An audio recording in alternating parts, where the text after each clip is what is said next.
February 2001 Tamil Shorthand Junior Dictation. Get ready for dictation. 5 seconds. Start.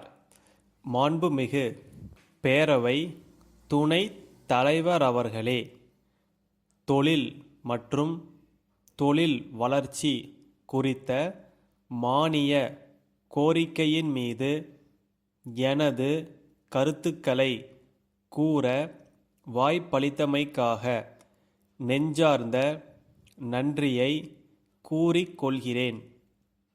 எந்த ஒரு நாடானாலும் மாநிலமானாலும் தொழில்துறையில் முன்னேற்றமும் மறுமலர்ச்சியும் காண வேண்டுமென்றால் சட்டம் ஒழுங்கை நிலைநாட்டி சீரான ஆட்சியை நடத்தும் திறமை மிக்கதொரு அரசாக இருக்க வேண்டும்.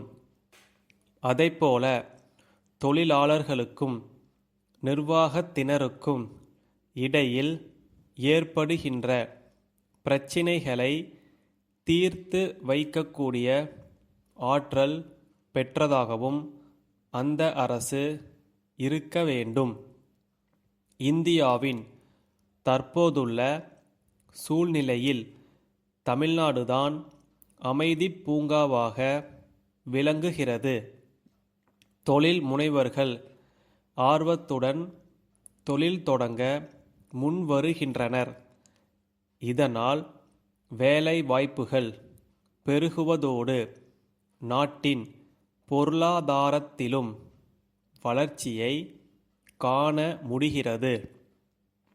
இந்த வியத்தகு சாதனையை புரிந்த மாண்புமிகு முதலமைச்சர் அவர்களை இந்த நேரத்தில் நான் பாராட்ட கடமைப்பட்டிருக்கிறேன்.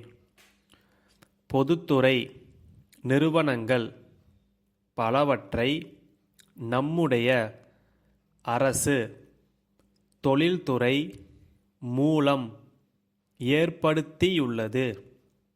மகிழ்ச்சிக்குரியதாக உள்ளது. அந்த தொழில்களை தொடங்க பல்வேறு தொழில் முதலீட்டு நிறுவனங்கள் கோடிக்கணக்கான ரூபாயை கடனாக வழங்கியுள்ளன.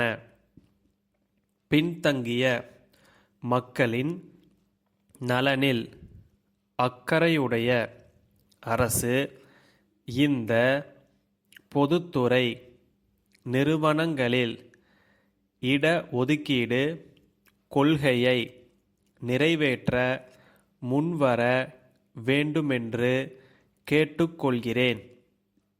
இன்றைக்கு பெரிய தொழில்களின் வளர்ச்சி சிறிய தொழில்களை நசுக்கிவிடுமோ என்று அஞ்சுகிற அளவுக்கு அவற்றிற்கிடையே போட்டி நிலவுகிறது. இதனால் சில சிறு தொழில்கள் மூடிவிடும் அபாயம் கூட நிலவுகிறது.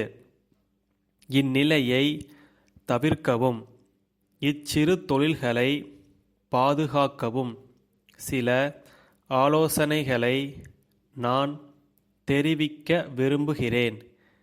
சிறு தொழில்களுக்கு வழங்கப்பட்டுள்ள குறுகிய கால கடனை நீண்டகால கடனாக மாற்ற வேண்டும். மின்சார கட்டணத்தில் சலுகை அளிக்க வேண்டும். சிறு தொழில்கள் பயன்படுத்தும் மூலப்பொருள்களை அரசே கொள்முதல் செய்து மானிய விலையில் வழங்க வேண்டும்.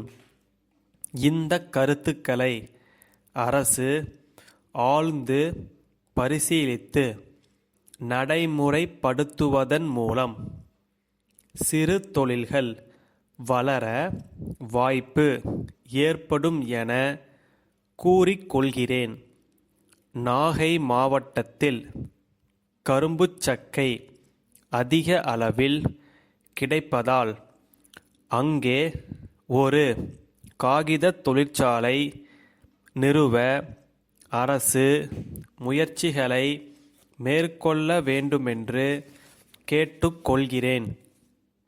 திருவாரூர் கலைஞர் கூட்டுறவு கைவினைப் பொருள்கள் உற்பத்தி சங்கத்தின் நிர்வாக அலுவலர், வேலூர் பூம்புகார் அங்காடியின் இயக்குனருக்கு எழுதும் கடிதம். அன்புடையீர், தங்களின் அக்டோபர் 20ஆம் தேதிய கடிதம் கிடைக்கப் பெற்றோம். எங்களிடம் இருக்கும் பலதரப்பட்ட கைவினைப் பொருள்களின் மாதிரிகளையும் மற்ற விவரங்களையும் தங்களின் பார்வைக்காக எங்கள் பிரதிநிதி மூலம் அனுப்பியுள்ளோம். அவற்றில் தங்கள் பகுதிகளில் உள்ள பொதுமக்கள் விரும்பும் பொருட்களை குறிப்பிட்டு தகவல் அனுப்பினால் அதற்கு தகுந்தாற்போல் தங்களுக்கு வேண்டிய பொருட்களை அனுப்பி வைக்கிறோம் என்பதை தெரிவித்துக் கொள்கிறேன். ஒவ்வொரு பொருளிலும் 10 எண்ணிக்கைக்கு மேற்பட்டு ஆணைகள் பெறப்பட்டால் குறிப்பிடப்பட்டுள்ள விலையில் 10% கழிவு தர சம்மதிக்கிறோம் என்பதை தெரிவித்துக் கொள்கிறேன். தங்களின் ஆதரவான கடிதத்தை விரைவில் எதிர்பார்க்கின்றோம். தங்கள் நம்பிக்கையுள்ள ஸ்டாப்.